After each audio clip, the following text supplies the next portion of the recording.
किया था methods to calculate price elasticity of demand, और हमने 3 मेथड देखे थे। एक परसेंटेज मेथड था, एक टोटल आउटले या टोटल एक्सपेंडिचर या टोटल रेवेन्यू मेथड था, और नंबर 3 पे ज्योमेट्रिक मेथड था। जब हमने परसेंटेज मेथड से कैलकुलेट करना शुरू किया था तो हमने कहा था कि इसमें मज़ीद 2 अप्रोचेज हैं। एक है हमारे पास आर्क मेथड और एक है पॉइंट मेथड। आर्क मेथड में हमने ये डिस्कस किया था कि इसमें प्राइस में क्लियरली कोई चेंज नज़र आएगा तो हम आर्क मेथड लगाएंगे, और अगर इनसिग्निफिकेंट या माइनर चेंज जो है वो प्राइस के अंदर नज़र आएगा तो हम पॉइंट मेथड जो है वो इस्तेमाल करेंगे। और उसके फॉर्मूला हमने डिस्कस किए थे कि price elasticity of demand is equal to change in quantity demanded due to change in price, यानी कि Q2 minus Q1 divided by P2 minus P1 multiply by all price divided by all quantity. इससे जो भी answer आएगा उसका sign जो है वो नेचर ऑफ गुड्स को रिप्रेजेंट करेगा, और जो फिगर में आंसर आएगा वो इंटरप्रिटेट करेगा किसको, degrees of elasticity of demand को। इसके अलावा भी इसका एक फॉर्मूला था कि Q2 minus Q1 divided bye Q1 multiply by 100 divided by P2 minus P1 divided by P1 multiply bye 100। इन दोनों फॉर्मूलाज में से आप कोई भी फॉर्मूला लगा के पॉइंट मेथड से जो है वो क्वेश्चन को सॉल्व कर सकते हैं। और फिर हमने उसके बाद डिस्कस किया था आर्क मेथड, और आर्क मेथड के अंदर था कि अगर प्राइस में क्लियरली चेंज नजर आएगा तो हम आर्क मेथड लगाएंगे जब हम परसेंटेज मेथड की मदद से क्वेश्चन को सॉल्व करेंगे।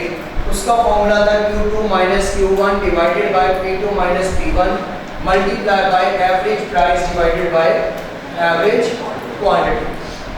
तो ये हमने फॉर्मूला उसमें लगाया था, तो हमारे पास आंसर आया था। तो वहाँ पर भी हमने इंटरप्रिटेशन करते वक्त ये कहा था कि जो भी साइन होगा वो टाइप्स ऑफ गुड्स के बारे में बताएगा, और जो भी न्यूमेरिक फिगर डेसिमल में आई है एग्जैक्ट टाइप वो degrees of elasticity of demand के बारे में बताएगा। फिर हमने इंटरप्रिटेशन करते वक्त हमने कहा था कि वो क्वेश्चन इनकम के साथ भी हो सकता है, प्राइस के साथ भी हो सकता है, या क्रॉस इलास्टिसिटी ऑफ डिमांड में भी हो सकता है, मींस के प्राइस ऑफ रिलेटेड गुड्स में भी हो सकता है। लेकिन सप्लाई के केस में जो इनकम है वो वाला केस नहीं आएगा, बाकी प्राइस और क्रॉस इलास्टिसिटी ऑफ डिमांड दोनों आएंगे, क्योंकि इनकम जो फैक्टर है वो जस्ट डिमांड का फैक्टर है, वो सप्लाई का फैक्टर नहीं है। क्योंकि इसमें हमने पढ़ा था कि आपकी इनकम ऑफ कंज्यूमर अगर इंक्रीज हो जाएगी तो डिमांड क्या हो जाएगी, बढ़ जाएगी। ये चीज़ हमने इसमें डिस्कस की थी, लेकिन हमने ये जो चीज़ थी ये सप्लाई के अंदर कोई भी डिटर्मिनेंट ऐसा नहीं डिस्कस किया था जिसमें एवरेज इनकम ऑफ कंज्यूमर था। अब दूसरा मेथड हमारे पास है इसमें, जिसमें हमने कैलकुलेट करना है टोटल आउटले या टोटल एक्सपेंडिचर मेथड।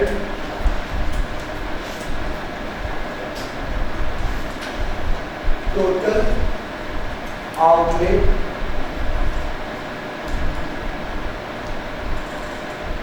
या एक्सपेंडिचर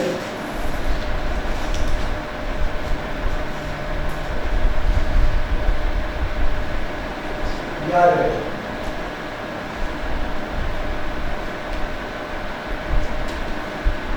टोटल आउटले या एक्सपेंडिचर या आउटले मेथड जो है, अगर इसकी मदद से हमें प्राइस इलास्टिसिटी ऑफ डिमांड को डिस्कस करना है तो सबसे पहले कि ये जो मेथड इंट्रोड्यूस करवाया था ये एक इकोनॉमिस्ट गुजरे थे, एल्फ्रेड मार्शल।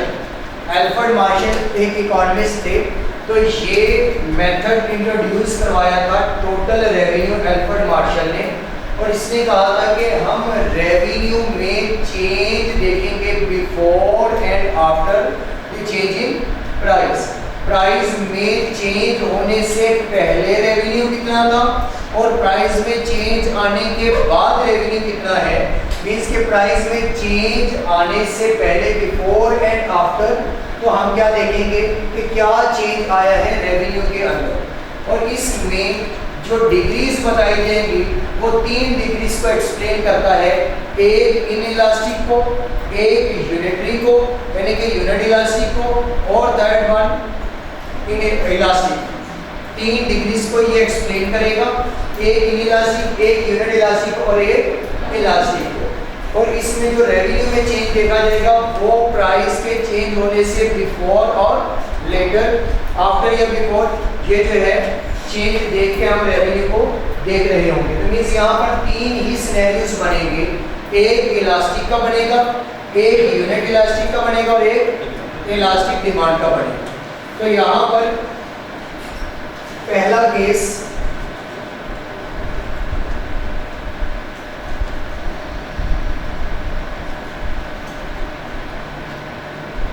प्राइस और क्वांटिटी।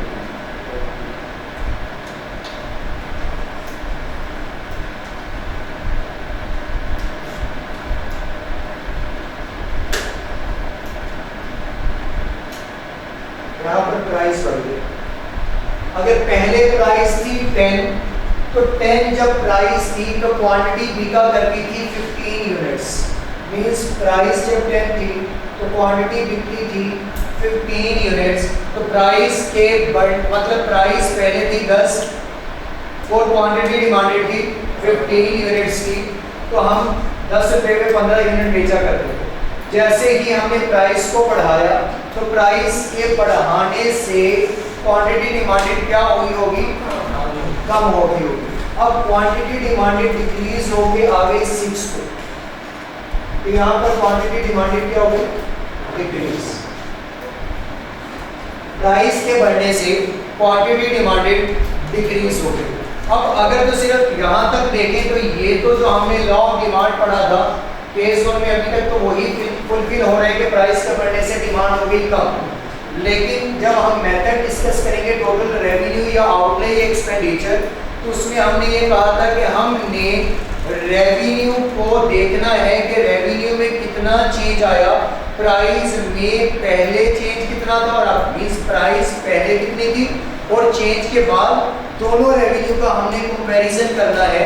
तो यहाँ पर तो कहीं रेवेन्यू मैंने बताया नहीं, तो रेवेन्यू कैसे निकाला जाएगा, प्राइस मल्टीप्लाई बाय क्वांटिटी।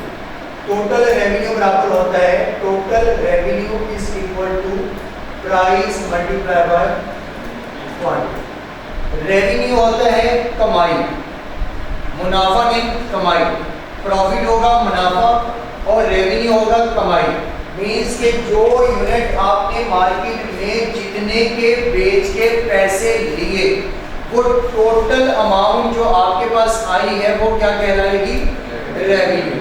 अगर उसमें से जितने के वो खरीद के लाए जो आपने बेचे हैं वो माइनस करेंगे तो रिमेनिंग जो अमाउंट अगर पॉजिटिव में बची है तो प्रॉफिट है, अगर पॉजिटिव में नहीं नेगेटिव में है तो क्या कहलाएगा, लॉस कहलाएगा। मींस के जो ये यूनिट आपने 15 और 6 बेचे हैं इनको आप ही तो खरीद के लाए होंगे। अगर जितने के आपने बेचे उसमें से जितने के आप खरीद के लाए वो माइनस करेंगे तो कहलाएगा प्रॉफिट। लेकिन जितने के आपने सिर्फ बेचे वो अगर आप देखेंगे तो वो क्या कहलाता है, रेवेन्यू कहलाता है। तो अब अगर हम पहले देखें कि प्राइस में अभी तक चेंज नहीं किया तो पहला रेवेन्यू कितना कमा रहा था, 150 का। अब प्राइस में चेंज किया, प्राइस हो गई डिक्रीज। अब प्राइस में डिक्रीज आने से जो आफ्टर रेवेन्यू आएगा चेंज इन प्राइस तो वो हमारे पास कितना होगा, 90। अब रेवेन्यू भी क्या हो गया, डिक्रीज। टोटल रेवेन्यू भी हो गया है डिक्रीज। अब टोटल रेवेन्यू क्या हो गया, डिक्रीज। वैसे तो माइंड में उसके यही आया होगा कि अगर मैं कीमतें बढ़ा दूंगा तो कीमतें बढ़ाने से मेरे पास रेवेन्यू पहले से क्या हो जाएगा, ज़्यादा। मानना है कि प्राइस के बढ़ने से डिमांड कम होगी, लेकिन कभी सोचा नहीं था कि इतनी ज़्यादा डिमांड कम हो जाएगी, तो रेवेन्यू उसका पहले की निस्बत क्या हो गया है, कम हो गया है। अब एक सिनेरियो बना ये वाला, दूसरा सिनेरियो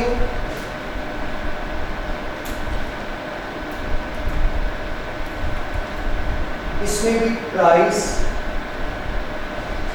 क्वांटिटी डिमांडेड,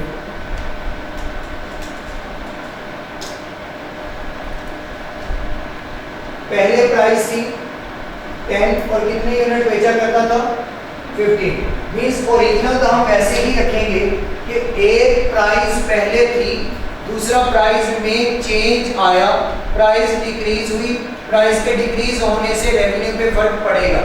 अब पहले ओरिजिनल तो वैसे ही रखेंगे, अब इनमें चेंज में फर्क देखना है कि हो सकता है कि हमने प्राइस को बढ़ाया कम किया, क्वांटिटी डिमांडेड में कहीं ना कहीं चेंज कम ज़्यादा आया हो। अब पहले प्राइस थी 10 और 15 यूनिट बेचा करते थे, फिर प्राइस को मैंने बढ़ा दिया, अब प्राइस बढ़ गई, प्राइस बढ़ के पहुंच गई 15 पे, तो प्राइस के बढ़ने से क्वांटिटी डिमांडेड क्या होगी, कम होगी, क्वांटिटी डिमांडेड हो गई कम और ये डिक्रीज हो गई आगे 10, तो टोटल रेवेन्यू क्या होगा, total revenue is equal to price into quantity. तो यहां पर पहले 150 अर्न किया करता था और प्राइस चेंज होने के बाद भी 150 है, तो किसी किस्म का कोई भी चेंज नहीं आया, remains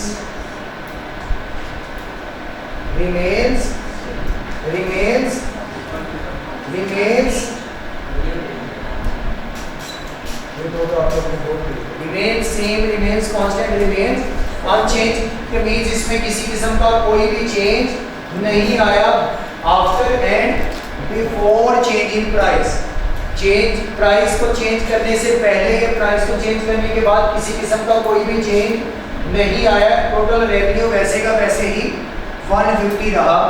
अब तीसरा सिनेरियो इसके अंदर वो ये बन सकता है,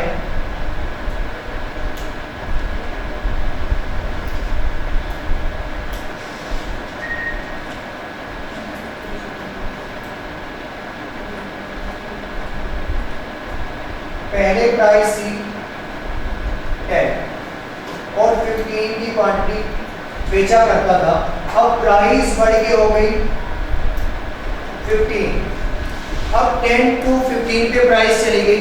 अब जब प्राइस वो 10 से 15 पे गई तो प्राइस पहले से क्या हो गई, इंक्रीज हो गई, और क्वांटिटी डिमांडेड क्या हो जाएगी, डिक्रीज हो जाएगी। अब क्वांटिटी डिमांडेड डिक्रीज हो के आ गई 40।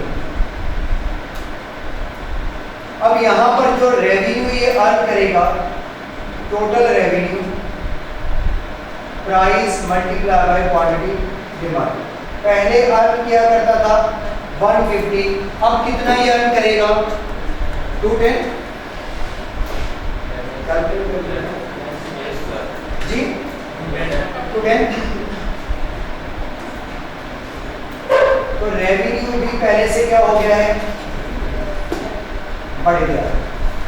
अब ये तीन तरह के सिनेरियो हैं जिनमें अगर आप देखेंगे तो प्राइस बढ़ने और प्राइस जो ओरिजिनल थी, पहले एक प्राइस पहले थी, उस प्राइस पर रेवेन्यू अर्न करता था 150 का, फिर हमने प्राइस बढ़ा के कर दी 15 पे, तो एक में रेवेन्यू क्या हो गया कम, एक जगह पे रेवेन्यू में किसी किस्म का कोई भी चेंज नहीं आया, और एक में रेवेन्यू क्या हो गया पहले की निस्बत ज़्यादा। तो ये इफेक्ट पड़ा होगा क्वांटिटी डिमांडेड की वजह से, लेकिन हमने कंपैरिजन किसका करना है टोटल रेवेन्यू मेथड में, रेवेन्यू और प्राइस का, price before and after change वाले के साथ। तो यहाँ पर प्राइस के बढ़ने से रेवेन्यू क्या हो गया है, डिक्रीज हो गया है। अब जब हमने रेवेन्यू निकाल लिया तो अब हमारे पास इस कॉलम का कोई भी काम नहीं रहा, क्वांटिटी डिमांडेड का रेवेन्यू निकालने के बाद कोई भी काम नहीं रहा, क्योंकि हमने प्राइस मल्टीप्लाई क्वांटिटी करके सिर्फ टोटल रेवेन्यू निकालना था, जबकि कंपैरिजन हमारा रेवेन्यू और प्राइस का ही है before and after change in price. हमने रेवेन्यू देखने की क्या बना। अब प्राइस बढ़ी तो टोटल रेवेन्यू क्या हो गया, कम। तो अगर प्राइस बढ़ी है, प्राइस के बढ़ने से टोटल रेवेन्यू हो गया कम, तो they both move in opposite direction. ये दोनों के दोनों जो है वो ऑपोजिट डायरेक्शन में मूव करते हैं। बुक के अंदर इसकी डेफिनेशन ये है कि अगर दोनों का मीन्स के प्राइस और रेवेन्यू दोनों ऑपोजिट डायरेक्शन में मूव करेंगे, अगर दोनों ऑपोजिट डायरेक्शन में मूव करेंगे तो demand will be elastic, demand will be elastic. If price increase, its total revenue decrease। अगर प्राइस बढ़े रेवेन्यू कम हो जाए, या प्राइस कम हो जाए रेवेन्यू ज्यादा हो जाए, तो ये दोनों आपस में ऑपोजिट डायरेक्शन में मूव करें तो डिमांड विल बी इलास्टिक। तो move in opposite direction, demand will be elastic. If moves in opposite direction